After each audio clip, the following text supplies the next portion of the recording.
예수님을 믿으면 좋은 것이 하나가 있습니다. 그거는 달라진다는 거예요. 변화된다는 겁니다. 그 달라짐을 저는 경험했습니다. 그래서 제가 변화된 거는 보는 것이 많이 달라진 것 같고요. 그 마음에 무거웠던 것이 평안과 기쁨으로 그렇게 달라졌습니다. 내가 얼마나 소중한 존재인지를 깨닫게 되는 그런 것들이 내가 변화된 점이에요. 그래서 사람을 대하는 것도 달라졌고요. 그리고 제가 앞으로 어떤 일을 해야 되는 거에 대해서도 그런 생각들이 많이 달라졌어요. 이것이 저는 교회의 매력이 아닌가라는 생각을 해봅니다. 교회의 매력은 어느 한 사람을 변화시키는 거예요. 변화를 경험할 수 있도록 만드는 것이 교회의 매력이다라는 생각을 가져봅니다. 왜냐하면 하나님께서 일하시기 때문에 변하는 거예요. 저는 그렇게 많이 노력했거든요. 변하고 싶어서. 세상에 살아가면서 얼마나 변하고 싶었는지 몰라요. 이게 내 존재가 아닌데, 나 이렇게 살면 안 되는데. 그러나 아무리 노력해도 무엇을 의지하고 무엇을 있으면 내가 변하지 않을까 했지만 환경이 바뀌어도 변하지 않는다는 걸 깨달았거든요. 결국엔 교회라는 곳에 와서 하나님이 일하셨더니 제가 변화된 것을 저는 경험을 하게 되었습니다. 그리고 그 변화를 경험하고 이제 목회자로서의 삶을 살아가기 시작을 했어요. 목회자로서 목회를 하면서 안타까운 일이 있었습니다. 그것은 뭐냐면 변화를 경험하지 못하는 그런 신앙인들을 봤을 때 너무 안타깝더라고요. 제 자신이 교회에서 변했으니까 그렇지 못한 분들을 봤을 때 너무나 안타까웠습니다. 그 중에 이렇게 차근차근 처음부터 이렇게 가는 분이 계시더라고요. 그런 분들은 그 기쁨과 감사를 평안을 유지하면서 계속 자라가시더라고요. 근데 한 3가지 정도의 어떤 경우에 변화되지 못하는 것을 봤습니다. 이것이 뭐 전부라고 말씀드릴 수는 없지만 제가 경험해 본 바에 의하면 한 3가지 정도였어요. 첫째는 뭐였냐면 포기하는 분들이 계시더라고요. 그냥 포기하는 거예요. 나 이대로가 좋다. 만족하는 거죠. 그냥 지금 현재 만족하면서 변화되기를 그냥 포기하는 거예요. 아예 생각조차 안 하는 그런 분들이 계시더라고요. 그리고 어떤 경우에 그랬냐면 오랜 신앙생활하면서 오랜 정체 기간이 있어서 변질됐어요.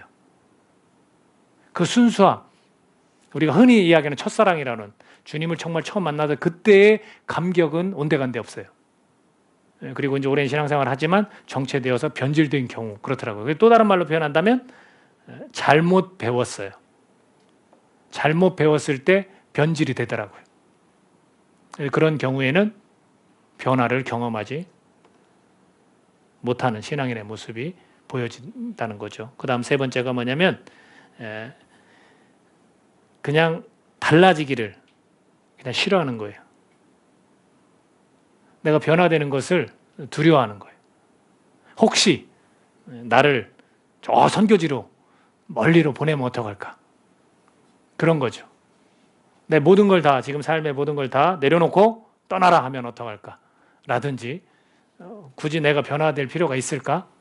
이렇게 생각하는 그런 분들이 계시다는 겁니다.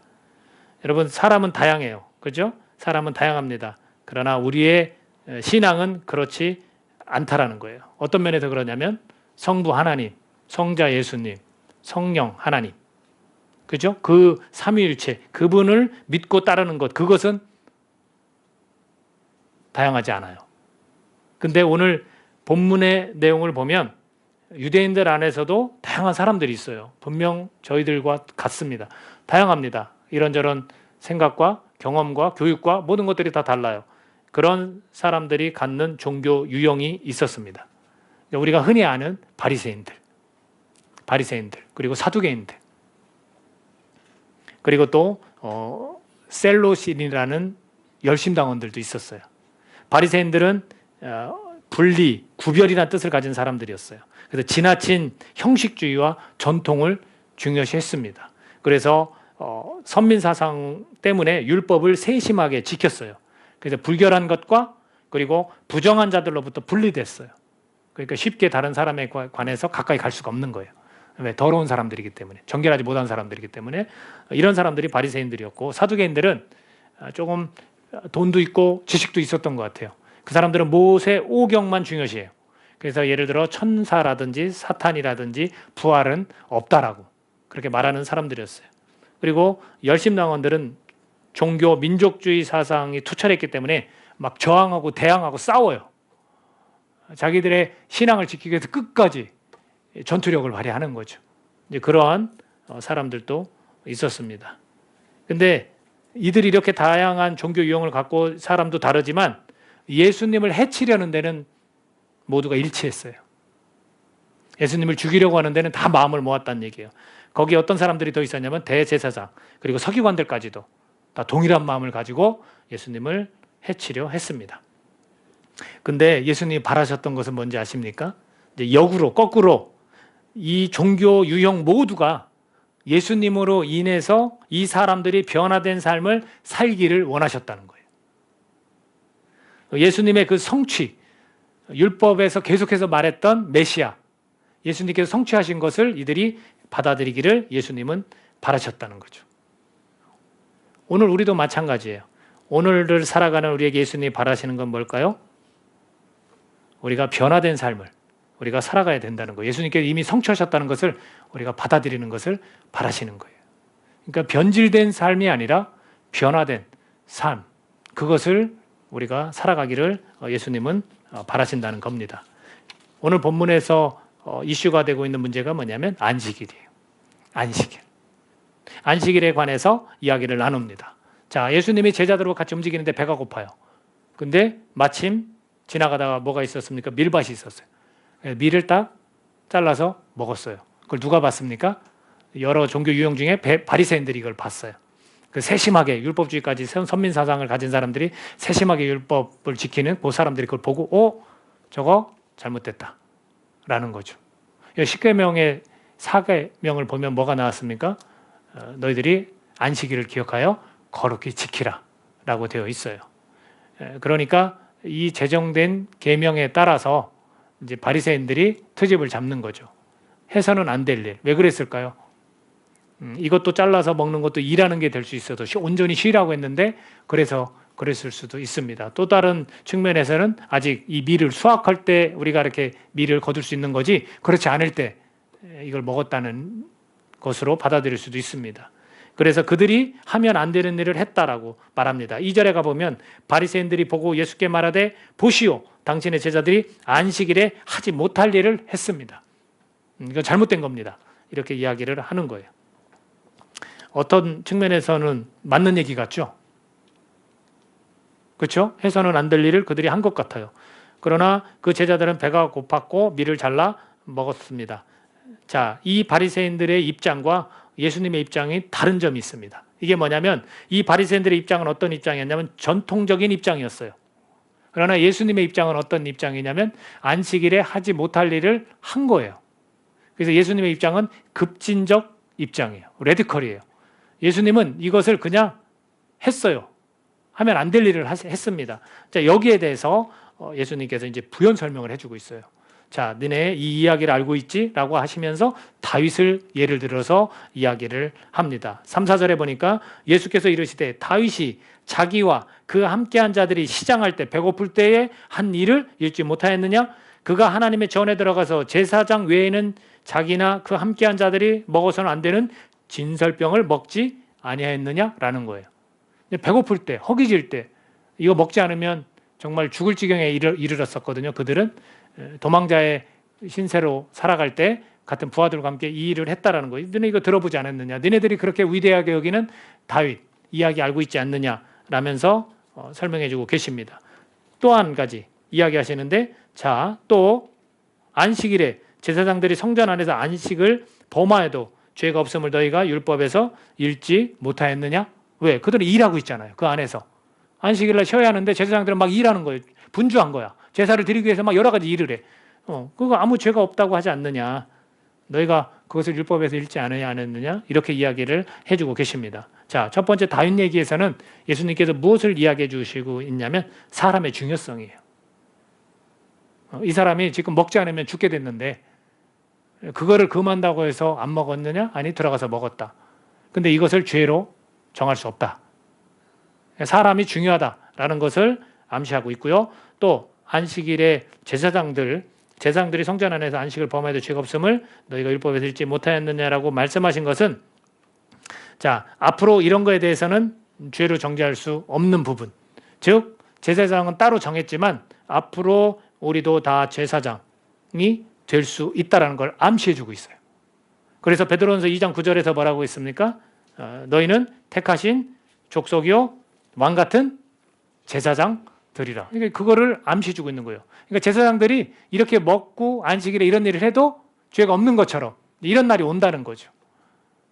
그래서 그런 것들을 암시하면서 설명을 해주고 있습니다. 아마도 바리새인들은 듣기에 이것을 율법이 맞고 틀리다를 설명해 주시는 것으로 알아들었을 수 있습니다. 그들은 OX만 찾았어요. 야, 그거 잘못된 거야. 아, 그거 맞는 거야. 이렇게. 잘못된 사람들은 다 정죄의 대상이 되는 거예요. 이렇게 해야 돼. 라는 거죠. 근데 주님은 그렇게 말씀한 게 아닙니다. 율법의 올바른 정신을 말씀하고 계신 거예요. 그리고 하나님의 마음을 말씀하고 계시다라는 거죠. 바리새인들은 오히려 이 문자적 율법으로 오류를 범하는 거예요. 그 결과 7절 한번 읽어보겠습니다. 자, 문자적 그대로 그들이 따르면서 7절 읽습니다. 시작. 나는 자비를 원하고 제사를 원하지 아니하노라 하신 뜻을 너희가 알았더라면 무죄한 자를 정죄하지 아니하였으리라. 자, 이 문자적으로 율법을 받아들이다 보니까 어떤 오류를 범했냐면 정죄를 하게 되는 거예요. 그것도 무죄한 자를, 죄가 없는 자를 정죄의 대상으로 삼게 된다라고 설명해 주고 계십니다. 여러분, 이 바리새인들은 자비가 먼저일까요? 제사가 먼저일까요? 제사가 먼저죠. 이 지나친 형식주의, 이게 먼저예요.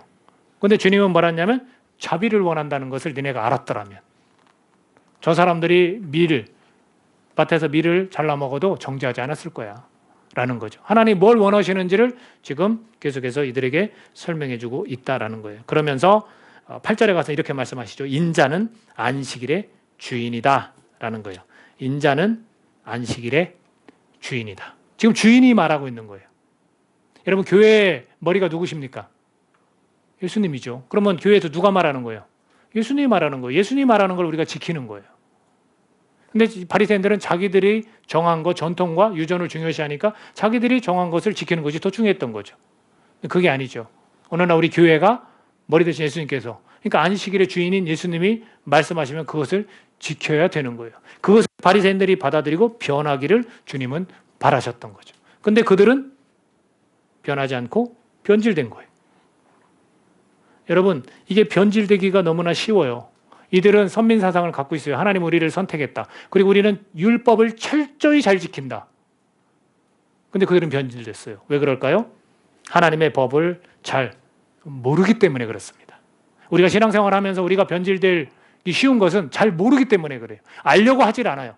도대체 하나님 뭘 원하시고 하나님의 뜻이 뭔지를 알려고 하지 않아요. 관심이 없어요. 그리고 왜곡시키는 거죠.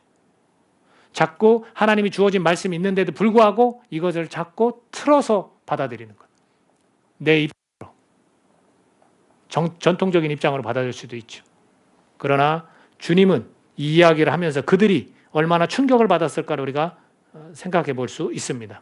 왜냐하면 다윗과 안식일의 제사장들의 이 움직임을 말씀하시면서 뭐라고 고백하셨냐면 6절입니다. 읽어보겠습니다. 내가 너에게 이르노니 성전보다 더 큰 이가 여기 있느니라. 성전보다 더 큰 이가 말씀하시는 거예요. 그럼 누가 말씀하시는 거예요? 성전보다 더 큰 건 누구밖에 없어요? 하나님이죠. 계속해서 예수님은 자기가 하나님의 아들이다라고 말씀하셨거든요.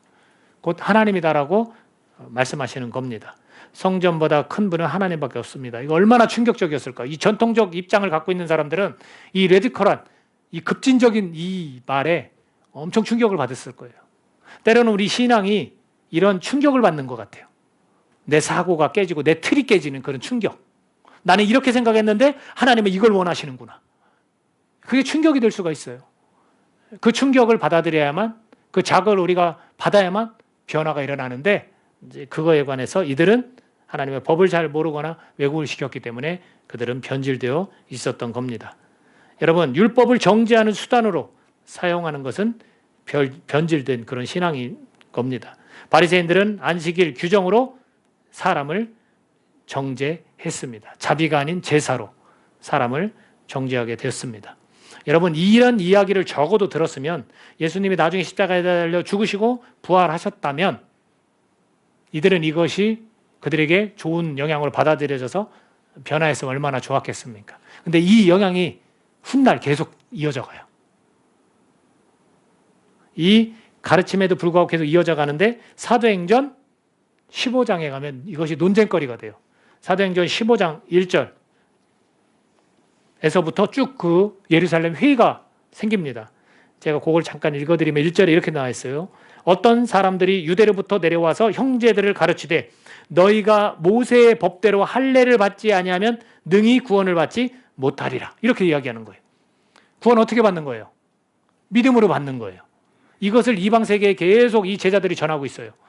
근데 어떤 사람들이 와서 뭐라고 하냐면 야, 그렇게 구원받는 게 아니야. 그건 반쪽짜리 구원이야. 할례까지 받아야 완벽하게 구원을 받는 거야. 이렇게 가르치는 거예요. 야, 이거 안 되겠다. 예루살렘에 가서 이 바울과 그 일행을 보내서 예루살렘에 가서 이거 정리를 하고 오도록 하자 해서 예루살렘으로 갑니다. 자, 5절 한번 더 읽어볼게요. 15장 5절에 보면 바리새파 중에 어떤 믿는 사람들이 일어나 말하되 이방인에게 할례를 행하고 모세 율법을 지키라 명하는 것이 마땅하다. 이렇게 얘기하는 거예요. 자, 자신들의 이 전통적 입장이 예수님이 부활하시고 이 제자들이 변화돼서 복음을 전하는데도 계속해서 이것이 나타나는 거예요. 이것이 계속해서 논쟁거리가 되는 거예요. 이게 굉장히 무서운 거예요, 여러분. 우리가 알지만 예수님이 정확하게 말씀하셨지만 이게 계속해서 변질이 되고 있다는 거. 우리가 주님을 섬기면서 하나님의 뜻을 알지만 우리도 모르게 우리 자신들이 변하는 게 아니라 변질되고 있다는 거. 충분히 그럴 수 있다는 겁니다. 이것 때문에 할례 문제로 회의가 벌어졌고 다툼과 변론이 있었습니다. 근데 베드로가 일어났어요. 그리고 야고보가 일어났어요. 그리고 막 설명을 해줍니다. 이렇게 멍에를 씌워서는 안 된다. 우리가 이방인들에게도 성령이 임하는 걸 내가 확인했다라고 막 베드로가 이야기를 해요. 그러니까 이건 옳지 않다. 다만 우리가 편지를 보내서 그들 이방인들이 하지 말아야 될 것을 할 수도 있기 때문에 그걸 조심시키자. 다만 우상의 더러운 것과 음행과 목매어 죽인 것과 피를 멀리하라는 편지를 보내는 것이 옳다. 이렇게 정리를 합니다. 그 덕분에 이 회의는 잘 마무리가 됐고 할례가 아닌 믿음으로 구원을 받는다라는 결론에 이르게 됩니다. 적어도 이런 문제들이 앞으로는 생기지 말았어야 하는데, 그렇죠? 그것이 생긴다는 거예요. 굉장히 무서운 거예요. 오늘 우리도 주님께서 우리에게 가르쳐 주시고 말씀하신 것을 우리가 따라야 되는데 여전히 우리도 이런 모습을 우리가 보일 수 있다는 거. 이게 조심해야 될 거예요. 내가 경험한 것을 계속해서 입장을 고수하는 것. 그리고 내가 배운 것. 내가 알고 있는 것. 내 생각에는 이것이 신앙적인 면에서 전통적인 입장일 수도 있습니다. 또는 자기 중심의 입장일 수도 있다라는 거예요. 근데 이렇게 되어서는 안 되고 우리가 이 급진적이지만 이 가르침에 우리는 귀를 기울여야 한다라는 거예요. 우리에게는 영적인 자극이 필요한 거예요. 그런 의미에서 주님은 레디컬 지저스예요. 급진적으로 막 말씀하시는 거예요. 그것이 어떤 내용이냐면 안식일에 선을 행하는 것이다 라는 거예요. 그게 자비예요. 제사보다는 자비예요. 자, 그래서 이어지는 그 말씀을 우리가 보면은 거기를 떠나서 회당에 들어갑니다. 그랬더니 이들이 고발할 것을 찾아 예수님께 묻죠. 안식일에 병 고치는 것이 옳습니까? 이렇게 이야기를 해요. 그들에게는 옳지 않은 일입니다. 근데 그거에 관해서 예수님이 말씀하시죠. 야, 너희 중에 이제 아마 이들이 돈에 관한 경제관념에 관해서 어떤 이렇게 좀 더 영향을 받는 것 같이 이야기를 하세요. 어떤 사람이 양 한 마리가 있어 안식일에 구덩이에 빠지면 끌어내지 않겠느냐? 그들은 끌어낸다는 거예요. 왜? 자기 소유고 자기 재산이니까. 근데 사람이 양보다 얼마나 더 귀하냐? 또 말씀하시는 거예요.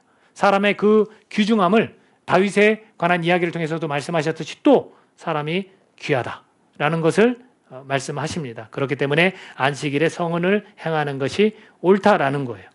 여러분, 이게 당연한 일이에요. 그런데도 불구하고 이 바리새인들은 고발거리를 찾는 거예요. 자기는 그렇게 안 한다는 거예요.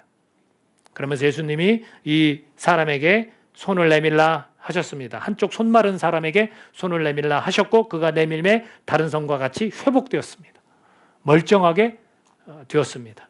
이것이 안식일에 선을 행하는 것이다. 이렇게 말씀하고 계십니다. 예수님이 오신 목적이 뭡니까? 11장 마태복음 11장 5절 바로 옆에 가보면 이렇게 되어 있습니다. 맹인이 보며 못 걷는 사람이 걸으며 나병 환자가 깨끗함을 받으며 못 듣는 자가 들으며 죽은 자가 살아나며 가난한 자에게 복음이 전파된다 하라. 이것 때문에 오셨어요. 그러면 당연히 이 손이 마른 사람에게는 필요한 것이 뭐냐면 그 손을 회복하는 것이 필요했던 겁니다. 이것을 주님께서는 말씀하시는 거예요. 사람이 귀하다. 왜 니네들 형식에 자꾸 얽매여서 그러느냐. 사람이 귀하다. 사람이 치료가 되어야 한다. 사람이 회복이 되어야 한다. 사람이 구원받아야 한다라는 것을 말씀해주고 있다라는 겁니다. 여러분, 우리가 안식일에 사람에게 관심을 가져야 돼요. 이 교회가 사람에게 관심을 가져야 되는 거예요. 소외되고 가난하고 병들고 이런 사람들이 우리 교회에는 없는지 살펴봐야 되는 거예요. 여러분 20절 한번 같이 읽어볼까요? 오늘 본문 말씀 20절. 자, 시작. 상한 갈대를 꺾지 아니하며 꺼져가는 심지를 끄지 아니하기를 심판하여 이길 때까지 하리니 라고 되어 있습니다. 예수님은 연약한 자, 그리고 초라하다고 느끼는 자, 또는 불쌍한 자, 벼랑 끝에 선 자, 이런 사람들에게 관심을 가지고 계시는 거예요. 오늘 우리 교회도 마찬가지죠. 우리 예배 속에서도 마찬가지죠. 우리가 이런 하나님의 말씀을 받아들이려면 사람에게 우리를 관심을 가져서 그 사람이 예수님을 만나도록, 정말 힘들고 어려운 상황에 있다면 그것이 해결되도록, 회복되도록, 구원받도록, 예수님을 믿도록 우리가 해야 되는 겁니다. 여러분, 마음이 아픈 자가 있어요. 근데 우리는 그 사람한테 관심을 좀 가져야 되고요. 몸이 불편한 자가 있어요. 그러면 그 사람한테 우리는 관심을 가져야 돼요. 그리고 구원받아야 될 자가 있어요. 그렇다면 우리는 그런 사람에게 관심을 가져야 된다라는 거예요. 여러분, 사람에게 변화가 있어야 하는 거예요. 얼마나 그 사람들이 힘들고 어렵겠습니까? 손이 말려져 있는데 그 손이 펴졌어요. 멀쩡해졌어요. 이게 변화 아니겠습니까? 달라진 거죠. 이렇게 손을 못 쓸 때와 손을 정상적으로 쓸 때의 삶이 얼마나 달라졌겠습니까? 마음이 무거워서 돌덩어리가 있어요. 이 사람이 예수님을 인해 이것을 완전히 다 끌어냈어요. 홀가분해 날아갈 것 같아. 얼마나 달라졌겠습니까? 우리가 그렇게 교회에서 우리 이런 예배에서 그런 변화가 있어야 하고 또 변화가 일어난다는 거예요. 왜? 예수님 때문에 가능한 교회라는 사실을 우리가 잊어서는 안 돼요. 우리가 뭘 어떻게 해줄 수 있습니까? 아니에요. 다 예수님 만나야만 변화되는 거예요. 그것을 오늘 우리가 받아들이고 주님 앞에서 내 자신도 좀 변화되고 변질됐다면 이제 변질이 아닌 변화를 향해서 우리가 걸어갈 수 있어야 된다고 저는 믿습니다. 질문 하나 해드릴게요. 변질이 쉬울까요? 변화가 쉬울까요? 뭐가 쉽다고 생각하십니까? 말씀드릴게요. 내가 살아있으면 변질이 쉽습니다. 내 자아가 살아있으면 변질이 쉬워요. 예수님이 내 안에 계시면, 예수님을 믿으면 변화가 쉽습니다. 간단하죠? 혹시 이걸 또 우리도 바리새인들처럼 OX로 혹시 생각하셨어요? 아, 이게 더 쉽다? 아, 이건 좀 어려워. 그게 아니에요, 여러분. 그렇게 접근하시면 안 돼요. 우리도 이 틀이 있다면 우리 깨야 돼요. 그렇죠? 나도 변질될 수 있다는 거예요. 왜? 내가 살아있으면, 내 자아가, 내가 정말 자기중심적인 입장으로만 신앙생활을 한다면 당연히 변질될 수 있어요. 근데 내 안에 예수님이 계시기 때문에, 난 예수님을 믿기 때문에 나는 충분히 변화될 수 있어. 다르잖아요. 믿는 자라면 누굴 믿는 건데? 예수님을 믿는 건데. 아니, 난 안 돼. 그렇게 받아들이시면 안 돼요. 내가 아직도 살아있어서 그래요. 나는 변화될 수 있습니다. 예수님 때문에 우리는 달라질 수 있어요. 이것을 오늘 저와 여러분이 받아들이실 수 있기를 바랍니다. 기존 믿는 자들은요, 사람을 살리고 깨우고 회복시키는 일에 여러분 관심을 가져야 하는 거예요. 그럴 때 여러분 성숙이라는 변화가 있을 것입니다. 왜냐하면 지금 이미 변화를 경험한 분들이 있을 수 있어요. 난 많이 달라졌어요. 예수님 믿고. 그런 분들이 있을 수 있지만 그런 분들이 더 성숙의 변화를 경험하려면 정말 다른 사람들을 살리고 깨우고 그들을 회복시키는 일에 우리가 같이 하는 거예요. 섬기는 거예요. 동참하는 거예요.